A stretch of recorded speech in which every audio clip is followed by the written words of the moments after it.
ఏంది పవన్ పొట్టి శ్రీరాములు అని జలధార్ అని చెప్పి ఆ సభలో ఏదేదో వాగుతున్నావు? వాగడం కాదు, మీ పార్టీలో ఉండే రౌడీలను గోండాలను హెచ్చరిస్తున్నా. రౌడీలు అన్న తర్వాత అన్ని పార్టీల్లో ఉంటారు. రౌడీలు అన్న తర్వాత అడావిడి చేస్తారు. ఆ మాత్రానికి ఓ చించేసుకుంటావా? గుడివాడ గుట్కా, ఆల్రెడీ మీకు ఇవ్వాల్సిన ట్రీట్మెంట్ ఇచ్చేసా. మీ అందరిని చావు దెబ్బ కొట్టి పక్కన కూర్చోబెట్టా. మూసుకొని కూర్చోండి. మేము మూసుకునే ఉన్నాం, నువ్వే మమ్మల్ని రెచ్చగొడుతున్నావు. మేము అధికారంలోకి వచ్చిన తర్వాత చెప్తాం మీ కూటమి పని, నీ పని. మీరు అధికారంలో ఉన్నప్పుడే నేను నోరు తెరిచి మిమ్మల్ని ఏకి పారేసి మీకు వణుకు పుట్టించిన వాడిని. అప్పుడేం పీకారు? మళ్ళీ వస్తారంట, వస్తారు. అప్పుడు చూసి చూడనట్టు వదిలేశాడు మా జలగన్న. ఈసారి వదిలే ప్రసక్తే లేదు. ఒక్కొక్కడికే రప్ప రప్ప ఆడిస్తాం. ఇదే ఈ ఎగస్ట్రాలు తగ్గించుకోండి. ఊర కుక్కల పిచ్చి కుక్కల మురిగి ప్రజల దృష్టిలో పనికిరాని వెధవలుగా మిగిలిపోయారు. ఇప్పుడు నోరు తెరిస్తే మీకు మామూలుగా ఉండదు.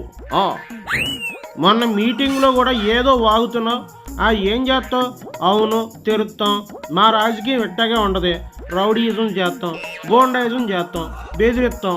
అయితే ఏం చేస్తావు? అధికారం మా చేతుల్లో ఉంది.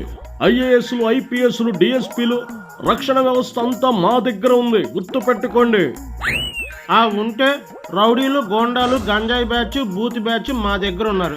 ఇప్పుడు ఏంది? అదే మీ దగ్గర ఉన్న ఆ దరిద్రపు కొట్టు బ్యాచ్ మొత్తం డేటా 2 రోజుల్లో మా దగ్గర ఉంటుంది. మేము తలుచుకుంటే ఉంటే ఉండ. నువ్వు మేమే చెప్తున్నాం కదా మా వాళ్ళ గురించి. ఇంకా డేటా తీసుకుని ఏం చేస్తావు? ఏం చేస్తానా? 2 రోజుల్లో మీ దగ్గర ఉన్న రౌడీలు, గూండాలు, దొంగలు, దగాకోర్లు మొత్తాన్ని వాయు పీకుడు పీకి కనీసం వేలి ముద్ర కూడా వేయలేనంతగా మొత్తం గీతలన్నీ అరగదీసి తోలు ఒలిచి మడత పెడతాం. అబ్బో, పెద్ద స్కెచ్చే. అలా అంటారు కానీ మీరు ఏం చేయలేరు. ఆ మంచితనం వల్ల మీ సైకో బ్యాచ్ ని చూసి చూడనట్టు వదిలేస్తున్నాం. అబ్బో, మీది మంచితనమా? మా బోరుగడ్డ, పోసాని, వంశీని లోపలేసి కుమ్మేశారుగా. ఇంకేంది మంచితనం? వాళ్ళు హద్దు మీరి తప్పులు చేశారు. మేము ఇచ్చిన కోట అది కొంచెమే, జస్ట్ శాంపిల్ మాత్రమే. అసలైన కోట పడితే మీరు మీ పేటలో కాదు, ఈ రాష్ట్రాన్ని దాటి పారిపోతారు. అలా ఎందుకు చేస్తారు? మేము మంత్రులుగా, ఎమ్మెల్యేలుగా చేసిన వాళ్ళం. అందుకే మీరు రాజకీయాల్లో ప్రతిపక్ష హోదా లేకపోయినా మాకు ఆపోజిట్ గా ఉన్నారు కదా. మేము కూడా మీలాగే హింసాకాండకు పాల్పడితే, కక్షపూరిత వాతావరణంలో కనుక ఉంటే మీకు మాకు తేడా ఏముంటది? అందుకే మేము ఆవేశపడటం లేదు. మరి అలాంటప్పుడు మాకు వార్నింగ్లు ఎందుకు ఇవ్వాలి? మీ రాజకీయం మీరు చేస్తున్నారు, మాకు వచ్చిన రప్ప రాజకీయం మేం చేసుకుంటున్నాం. ఎవరు చేసినా ప్రజలకు మంచి జరగాలి. ప్రజలు భయభ్రాంతులకు గురి కాకూడదు. కేవలం మీ వల్ల, మీ రౌడీయిజం వల్ల రాష్ట్ర ప్రజలకు ఇబ్బందులు కలుగుతున్నాయి. వారికి రక్షణగా ఉండాల్సిన బాధ్యత మాది. అయితే ఇప్పుడు మేము ఏం చేసామని రప్ప బ్యానర్లు పెట్టినంత మాత్రాన ఏమైనా అయిపోతుందా? ఏదో మా కుర్రోళ్ళు కొంచెం సరదాగా జలగన్న మీద ఉన్న ప్రేమతో, అభిమానంతో అలా పెట్టుకున్నారు. ఒక రప్ప బ్యానర్ల సమస్య కాదు. మీరు రోడ్ల మీదకు వచ్చి చేసేది ప్రతిదీ కూడా రెచ్చగొట్టే విధంగా, ప్రజల్ని భయపెట్టే విధంగానే ఉంది. అది మానుకోమని చెప్తున్నా. అసలు అయినా అక్కడ ఏదో నీటి సమస్య ఉంది, భూగర్భ జలం కలుషితం అయిపోయింది, నీటిని రక్షించుకోవాలి అని వాటి గురించి చెప్పుకోవాలి కానీ ప్రతిసారి మమ్మల్ని గెలుపుతావేంది? మీరు చేసే పనులు ఉన్నాయి కదా.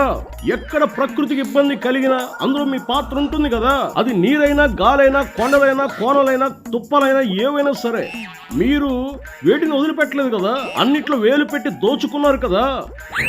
అలా అని నువ్వేదో సుభాష్ చంద్రబోస్ లాగా పెద్ద దేశభక్తున్నోళ్ళలాగా బిల్డప్లు ఇస్తూ మమ్మల్ని విలన్ లాగా చూపించడం నాకేం నచ్చలేదు. నిజంగా నాకు దేశభక్తి ఉంది కాబట్టే నాకు వచ్చే సంపాదన కూడా పక్కన పెట్టి నేను ప్రజల కోసం రాజకీయాల్లోకి వచ్చాను. అధికార వ్యామోహం లేదు కాబట్టే ప్రజల మంచి కోరి ఒక మెట్టు తగ్గి నేను రాజకీయాల్లో ఉన్నాను.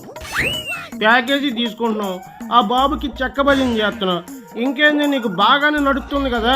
ఇలాంటి పనికిరాని మాటలు మాట్లాడితే తాట తీస్తా. నేను ప్రజల కోసమే ఇక్కడ ఉన్నా. ప్రజలకు ఏమైనా ఇబ్బంది వస్తే నిన్ను, మీ జలగణనే కాదు, ఆ బాబునే కాదు, ఆఖరికి ఆ దేవుడి మాట కూడా వినను. మరీ ముఖ్యంగా మీకు, మీ బూత్ బ్యాచ్ కి మాత్రం ప్రత్యేకంగా చుక్కలు చూపిస్తా.